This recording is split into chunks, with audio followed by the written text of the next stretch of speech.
लिखा है कि तुम्हारे धन को कीड़े खा गए और काई खा गए, है ना। सही है।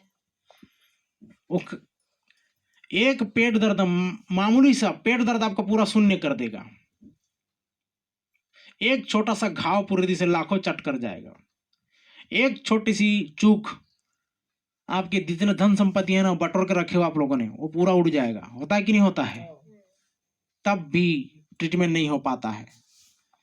और वैसी चीज को अगर समझ गए तो परमेश्वर पल भर में आपको चंगा कर देगा। आपका धन की हानि भी नहीं होगी और इधर मानसिक प्रताड़ना भी नहीं होगी और आप इजिली शांति पा जाओगे। Hallelujah hallelujah. लेकिन लोगों का समझ कहाँ है? शरीर पर है, मन पर है, संसार पर है। और तलिए पढ़िए 6 का 6 से 8 में तो लिखा है कि हम क्या लेकर परमेश्वर के पास जाएं। हाँ पढ़ो जी, पढ़ो जी। मैं क्या लेकर यहोवा के सम्मुख आऊं मैं क्या लेकर यहोवा के सम्मुख आऊं और ऊपर रहने वाले परमेश्वर के सामने झुकूं। और ऊपर रहने वाले परमेश्वर के सामने झुकूं। क्या मैं होम बलि के लिए एक एक वर्ष के बछड़े लेकर उसके सम्मुख आऊं। क्या होम बलि के लिए मैं एक एक वर्ष के बछड़े उसके पास लेकर आऊं।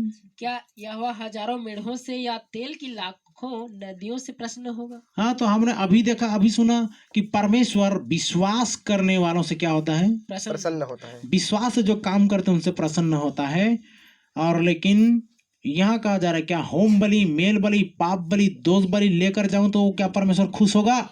क्या मैं अपने अपराधों के प्रायश्चित में अपने पहिलौठे को या अपने पाप के बदले में अपने जन्माए हुए किसी को दूं। हाँ क्या मैं अपने अपराधों के प्रायश्चित के बदले में, पाप के प्रायश्चित के बदले में क्या दूं? अपने जन्माए हुए किसी को दूं। अपने जन्माए हुए किसी लड़के लड़कियां को सौंप दूं। हे मनुष्य, हे मनुष्य, वह तुझे बता चुका है कि अच्छा क्या है। हाँ हे मनुष्य, वह तुझे बता चुका है। आप यहाँ पर लिख सकते हैं अच्छा क्या है, अच्छा क्या है, बुरा क्या है। आपको बता चुका है कि अच्छा क्या है और डिसीजन आपके ऊपर छोड़ा है। जीवन मरण, लाभ हानि और सब कुछ को, पाप आशीष और श्राप दोनों को तुम्हारे सम्मुख रख देता हूं बोला है। अब ये मत कहना कि हमें कोई नहीं बताया, अब हमें कोई नहीं समझाया, अब हमें कोई नहीं सिखाया। आप ये नहीं कह सकते। आप इतना ज्यादा दोष नहीं लगा सकते। आपके सम्मुख सारा चीज है, दिन रात है कि नहीं जी, सच झूठ है कि नहीं है, पाप और पुण्य है कि नहीं है या नहीं है? तो आपकी आंखें धोखा खा रही फिर, अगर आप सही को नहीं पहचान पा रहे तो। 8 तक। हे मनुष्य, वह तुझे बता चुका है कि अच्छा क्या है। हे मनुष्य, वह तुझे बता चुका है कि अच्छा क्या है। और यहोवा तुझे इसे छोड़ और क्या चाहता है। यहोवा तुझे इससे छोड़ और क्या चाहता है? कि तू न्याय से काम करे, कि तू न्याय से काम करे और कृपा से प्रीति रखे, और कृपा से प्रीति रखे और अपने परमेश्वर के साथ नम्रता से चले। बस अपने परमेश्वर यहोवा के साथ नम्रता से चले। नम्रता से चलने का मतलब क्या है? प्रभु जैसी तेरी इच्छा। अगर तू मुझे दुख में रखता है फिर भी तेरा धन्यवाद, अगर तू मुझे सुख में रखता है तो फिर भी तेरा धन्यवाद। आज 2 दिन भूखा रखता है तो पर भी तेरा धन्यवाद, और 2 दिन तू चिकन मटन के साथ मुझे भरपेट खिलाता है तो भी तेरा धन्यवाद। हालेलुया। हालेलुया। आपको एवरी सिचुएशन, हर परिस्थिति में परमेश्वर को क्या करना पड़ेगा? धन्यवाद देना पड़ेगा। हालेलुया। हालेलुया। यह विश्वास से चलना। आज थोड़ा सा क्या हो गया, कमी घटी आ गई, कुड़कुड़ाना शुरू, रोग बीमारी थोड़ा 2 महीना टिक गया, कुड़कुड़ाना शुरू, परिस्थितियां थोड़ा सा विपरीत हो गई, कुड़कुड़ाना शुरू। ये जिंदगी नहीं है। उससे तो संसार के लोग ज्यादा धीरज धरते हैं, आप प्रभु के लोग होकर धीरज नहीं धरते। 8 तक हो गया, पढ़िए। हो गया। हाँ तो समझ में आ गया अच्छा क्या है, बुरा क्या है। परमेश्वर क्या कहता है? यहोवा तुझसे इससे छोड़ और क्या चाहता है? कि तू न्याय से काम करे और कृपा से प्रीति रखे और अपने परमेश्वर के साथ नम्रता से चले। और अपने परमेश्वर के साथ नम्रता से चले। परमेश्वर के साथ नम्रता से चलने का यही मतलब है कि आप उसके आज्ञा पर, वचन पर, जैसा उसने चाहा है। आप सोचिए जरा सा, आप 3 दिन नहीं खाओगे तो आपके शरीर में बल नहीं रहेगा। रहेगा क्या? चलने फिरने उठने बैठने की ताकत नहीं होगी, नस खींचेगा। तो सोचो जरा सा, आत्मा भी वैसा ही है। जिसका ज्यादा आप पोषण करते हो वही ज्यादा जीतेगा। आत्मा को अगर ध्यान नहीं देते हो तो शरीर प्रबल होगा, क्योंकि अभी मैं बताया शरीर और आत्मा दोनों एक दूसरे के परस्पर विरोधी हैं। आप आत्मा को जिता रहे हो कि शरीर को जिता रहे हो? आत्मा के अनुसार चलने वाला व्यक्ति जयवंत होगा और परमेश्वर के राज्य के वारिस होगा और परमेश्वर उससे खुश भी होगा। लेकिन जो शरीर पर मन लगाते हैं वो किस पर मन लगा रहे हैं? मृत्यु पर। स्पष्ट है साफ शब्दों में। हम यहाँ पर और क्या किसी को डिसीजन देंगे, क्या किसी का फैसला करेंगे? वचन खुद सुनो, ये वचन ही जांच करने का यंत्र है। हालेलुया। हालेलुया। इसी से पता चलता है हमारी कमजोरी, इसी से पता चलती है हमारी मजबूती कि हम कितना मजबूत और कितना कमजोर हैं, कितना ज्यादा स्ट्रांग हैं। सोचो जरा सा, आपने चर्च जाकर वचन नहीं सुना, घर में बुलाकर प्रार्थना नहीं कराया, तो आपकी आत्मा कितना कुरूप हो गई है, कितना दुर्बल हो गई है। सोचो जरा सा, रोज धुआं पड़ रहा है, धुआं पड़ रहा है, धुआं पड़ रहा है। कहाँ पर? शरीर पर। हाँ, जहाँ खाना बनाते हैं अंधेरा हो जाता है ना, उसको साल भर में एक बार सफाई नहीं किया जाए तो और धुआं ज्यादा पड़ेगा कि नहीं पड़ेगा? काला हो जाएगा कि नहीं? वैसा ही इंसानी आत्मा भी, मनुष्य के आत्मा यहोवा का दीपक है लिखा है, लेकिन वो बुझा हुआ है। आत्मा को न बुझाओ, वो बुझ गया है। वह ऐसी हालत में सिर्फ एक ही बार मन्ना मिल रहा है, अभी संडे को।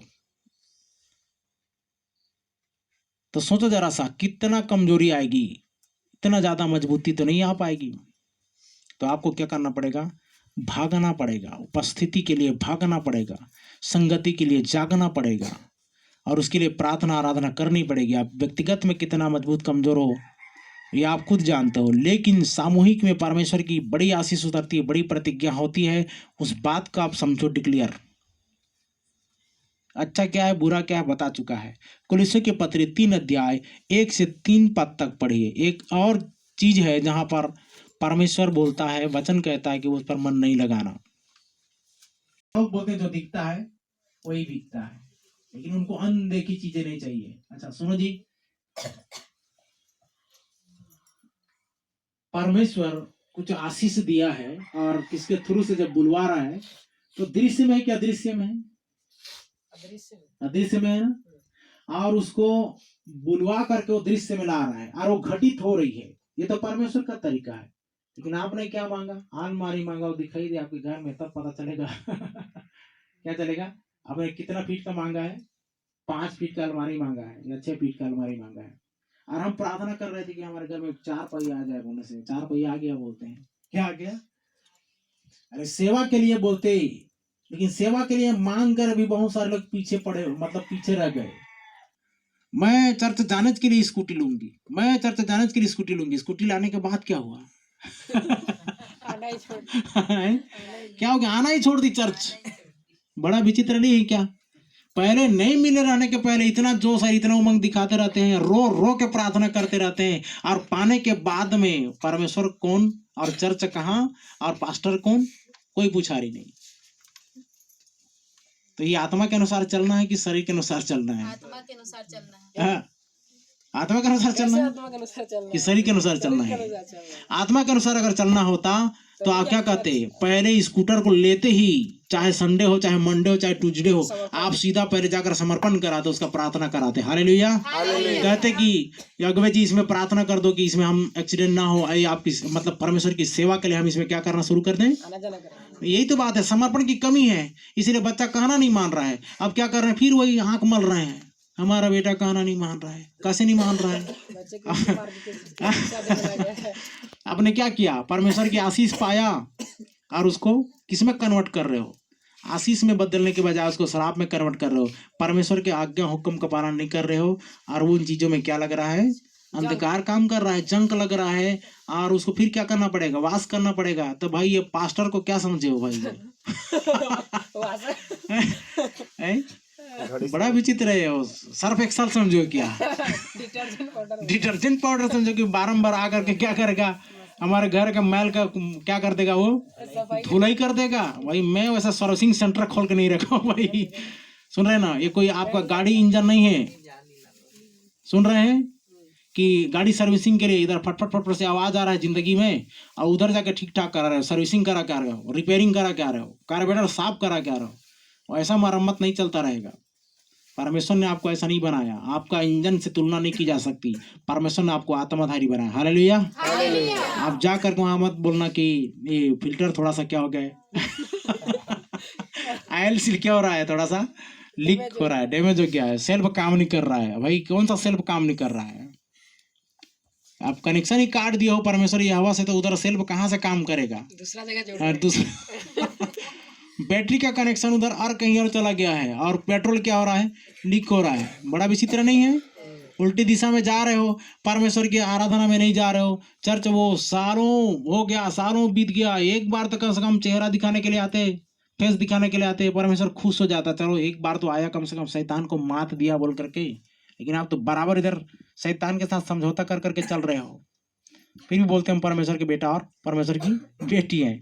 पढ़ो हुआ क्या लिखा है कुलुस्सियों में 3 अध्याय उसका 1 से 3 पद। अतः जब तुम मसीह के साथ जिलाए गए हाँ, अतः जब तुम मसीह के साथ जिलाए गए तो स्वर्गीय वस्तु की खोज में रहो। किस वस्तु खोज में रहो? स्वर्गीय वस्तु की वस्तु। खोज में नहीं प्रभु, हमें सांसारिक वस्तु नहीं चाहिए, अलमारी चाहिए। मैं उस दिन बताया था ना, उन लोग को सामर्थ्य शक्ति देने का परमेश्वर ने प्रॉमिस किया, प्रतिज्ञा किया, लेकिन उन लोग क्या बोले कि हम लोग क्या कर रहे हैं, अपने घर में, अपने परिवार में चेहरा दिखाने के काबिल नहीं हुए हैं। लोगों ने हमें समझा है कि पेट जब क्या हो गया, बाहर आना शुरू हो गया। बाहर आना शुरू हुआ, तो वास्तविक में वो बच्चा नहीं था, वहां पर गोला था।